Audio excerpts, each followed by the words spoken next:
The transatlantic slave trade forced millions of Africans from their homes, making them work on plantations in America under terrible conditions. Enslaved people faced extreme cruelty from their owners, who had complete control over their lives. This system of slavery not only broke families apart but also controlled every part of their lives, including their food. Historical accounts. There are harrowing accounts of life under slavery, many preserved by those who endured. One of these voices is Frederick Douglass, a former slave who became a famous abolitionist. He writes that hunger was a constant part of his childhood on the plantation. Douglass recalls fighting with dogs over crumbs that fell from the kitchen table and eagerly following a servant who shook out the tablecloth, hoping to collect the bones and scraps thrown out for the cats. Plantation owners intentionally used hunger as a way to control slaves. They gave out only small amounts of food, which was often spoiled or rotten, leaving them constantly on the edge of starvation. Soul food. In fact, slaves were fed just to keep them alive. Their diet mostly consisted of fatty pork, corn, and rice. These small portions were barely enough to keep them going as they worked hard on plantations. But in the midst of all this, they found ways to create their own food. They planted gardens, hunted, and used scraps to create meals. It was from these endeavors that dishes like tripe, neckbone stew, and oxtail soup were born. Today, we call it soul food. Soul food is known for its warm, comforting dishes made with simple ingredients. It's full of rich flavors, spices, and meats that are slow-cooked to perfection. Popular soul food dishes include fried chicken, collard greens, black-eyed peas, cornbread, macaroni and cheese, candied yams, and gumbo. What most people don't know is, soul food has always been a big part of African American life. It can be traced back to recipes from West Africa and grew into a special kind of cooking in the southern United States. Despite having very little, enslaved Africans showed incredible resourcefulness by turning scraps and leftovers into soul food. They used pig feet, neck bones, and leftover vegetables to make stews and soups. They mixed cornmeal and water to bake ash cakes right in the fire, as Frederick Douglass remembered. Harriet Jacobs wrote about using okra to make soups thicker and tastier. These meals weren't just about eating. They brought people together and kept their spirits strong. After slavery ended, soul food continued to grow. New ingredients and cooking ideas were added, but the heart of soul food stayed the same. It's about turning the humble little things you have into something special. The slave diet. Diet of enslaved people mainly consisted of fatty pork and corn or rice. Cornmeal was also very important for their survival. The enslaved people made the most of their small rations by finding ways to stretch the ingredients. For example, they would make cornmeal mush for children to eat from a large trough, or they would bake or fry cornmeal to help soak up watery stews made with vegetables and sometimes a little meat. These were meals that African Americans made to feed themselves and their families. Some plantation owners would feed their slaves enough to stay productive, but others fed them depending on their workload.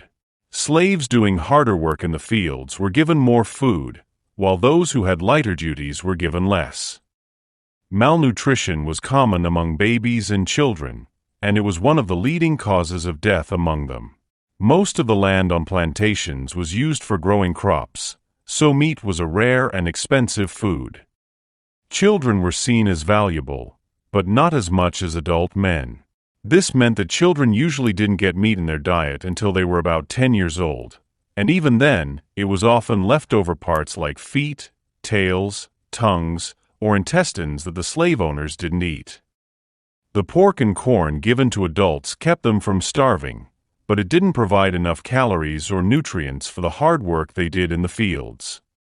While there is no clear evidence on how much food slaves were given, it's agreed that the quality of the food was very poor.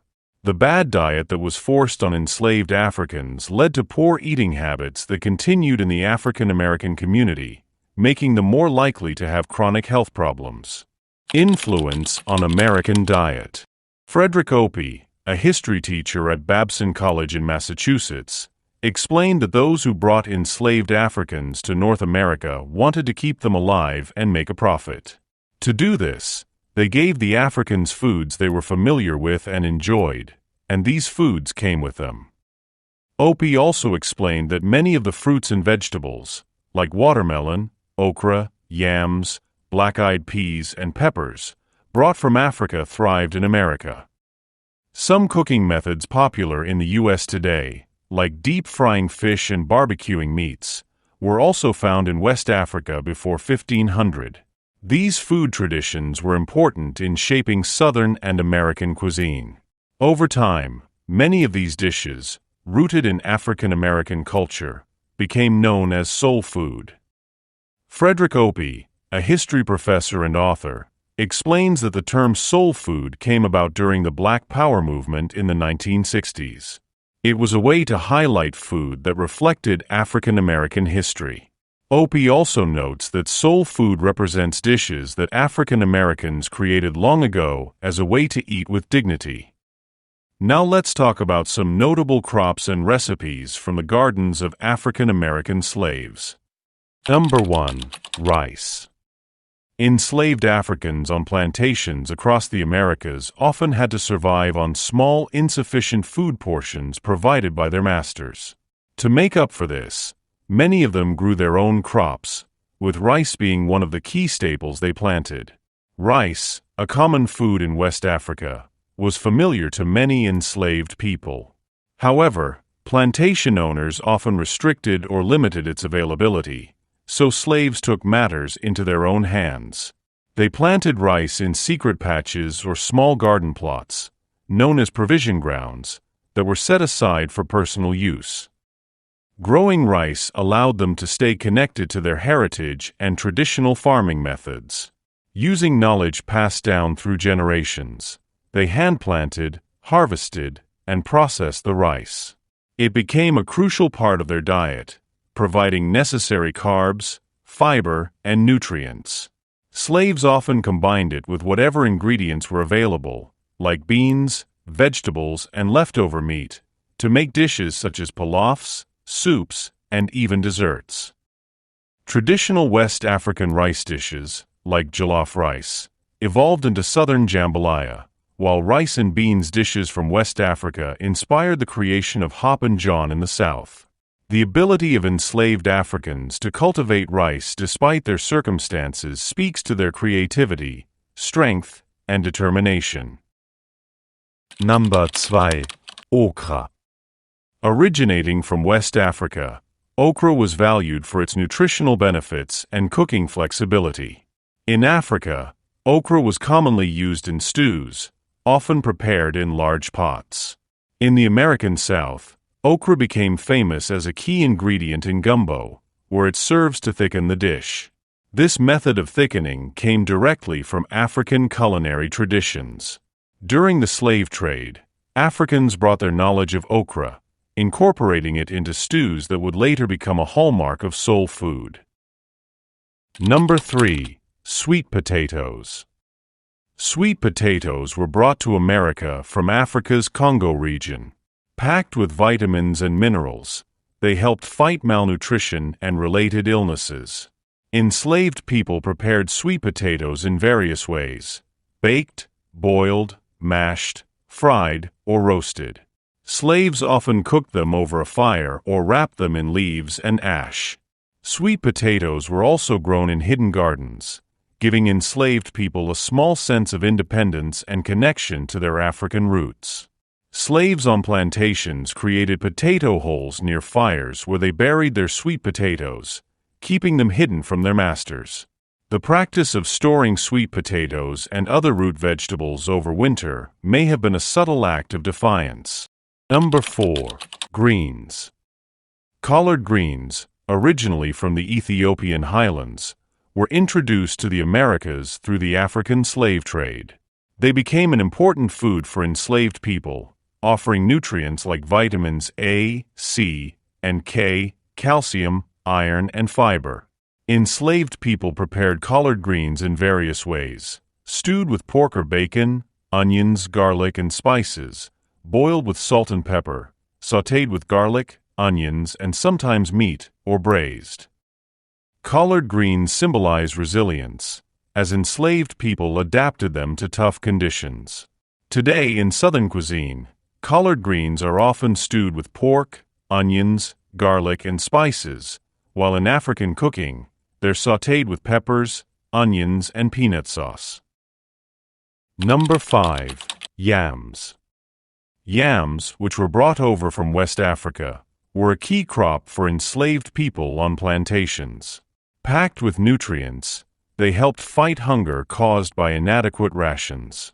Slaves grew yams in hidden plots, using farming techniques passed down from their ancestors.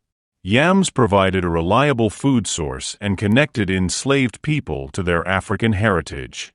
Prepared in various ways, boiled, roasted, or mashed, yams became a staple in their diet, offering both nourishment in harsh conditions. Meat and dairy. On plantations, there were more pigs than cows, leading to a higher production of pork than beef.